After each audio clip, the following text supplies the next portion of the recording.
Welcome to the interwebs. Focus Pocus.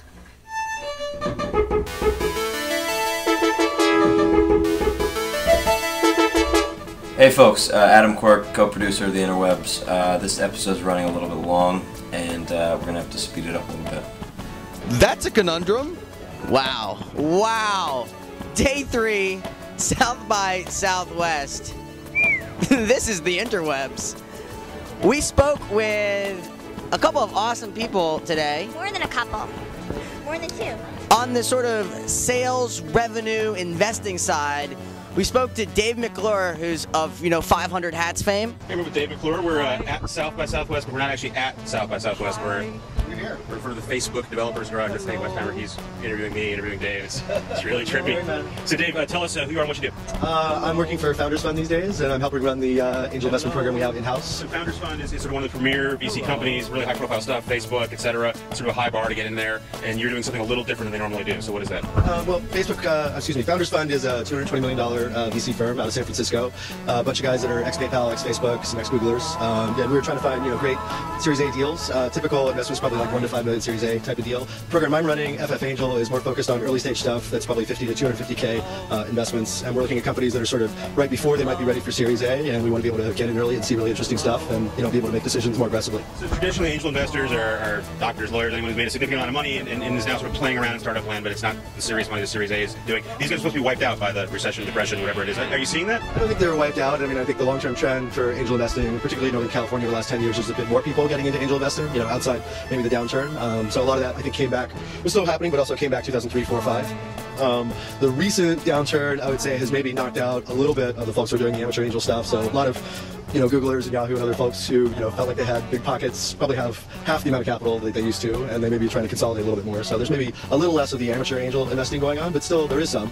I think there's more specifically, there's people who are still doing angel investing but are more professional investors, and either they've been experienced entrepreneurs who really want to come back and add value because they're participating in sort of product marketing, infrastructure type of stuff. And then there's folks like Ron Conway, Jeff Clavier, Aiden Senket, who really are doing it on a more professional basis, have capital either their own or they've actually raised from LPs, and they're running sort of these $10 to $30 million funds, and those folks are still quite active, particularly in the market now when there's maybe less capital availability. They're maybe even being more aggressive. So what's interesting, a lot of folks say, well, I don't want Web 2.0 stuff, I'm sick of social networking. You're here at the Facebook Developers Garage. It seems like you're interested in some of this stuff. Yeah, I mean, me personally, I still think there's a ton of legs for consumer internet, whether you call it Web 2.0 or whatever. There's definitely more of an eye towards making money. So not to say that we wouldn't put money into things that are still growth oriented, but a little bit more emphasis on having eventual business models that make sense.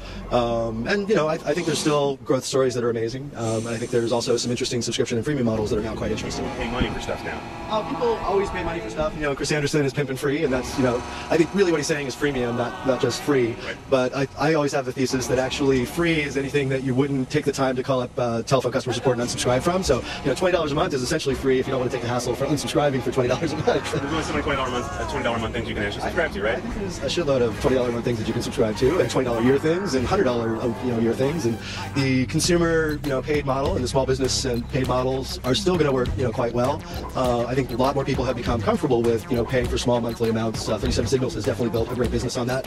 But I think there's a lot of people who are starting to look at how to develop a free audience as distribution, but then can I get a 2 to 5% sort of conversion to paid, or do I have a transactional model that works? And paid is not a dirty word. There are definitely businesses out there that are doing very good sort of free to paid models, and that's going to continue to be a big business. On the sales side, though, we also spoke to Mark LaRosa from QuotaCrush, which is a great blog, but also a sales outsourcing outfit. He's like the VP of sales, like 7 startups. He has some great insight too. Mark, you deal with a lot of different companies in the sales position. How does business look these days? Business for me is very good. I've got 4 companies, and I'm currently the acting VP of sales.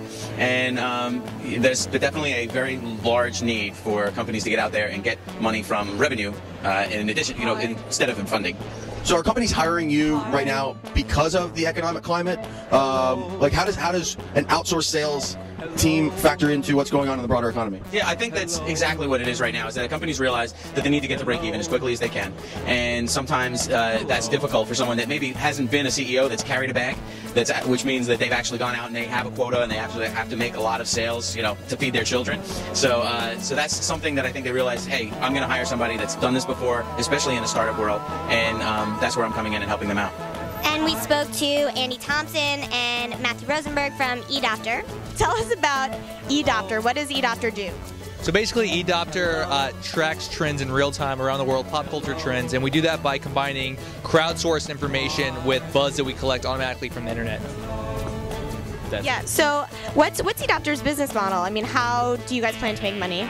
Well, it's set up like a game, so our users actually earn tokens based on how active they are, how bright their picks are, what the next big trend is, and they can trade those points in, and those tokens in. It's what we call the showcase, where you can actually get free products from really cool brands that are up and coming, or big brands even, and we give a chance to those brands to connect one-to-one with the consumers and actually get real feedback and know what's really happening in the world. So it's a unique way for brands to connect with Generation Y that is typically pretty fickle online, that isn't clicking on display ads. Right. So they'll get stuff from brands if they're good trend spotters. Basically, it's really creating a focus group, a worldwide focus group, and opportunities for brands that traditionally haven't been able to go out there and find the people that they're looking for and the right demographics. And the cool thing is it gives brands, really people, the chance to get something cool that's new that no one else has yet. Think about it. How are you guys going to make money? So basically, the brands give us the product and they pay us to connect them with these users, and we basically create a feedback loop. So it's really creating this kind of focus group idea where the right users are providing feedback to the brands, and the brands are able to connect with people that they wouldn't be able to otherwise. And beyond that, we also have display ads that you can basically buy ads against trends like you would keywords with Google.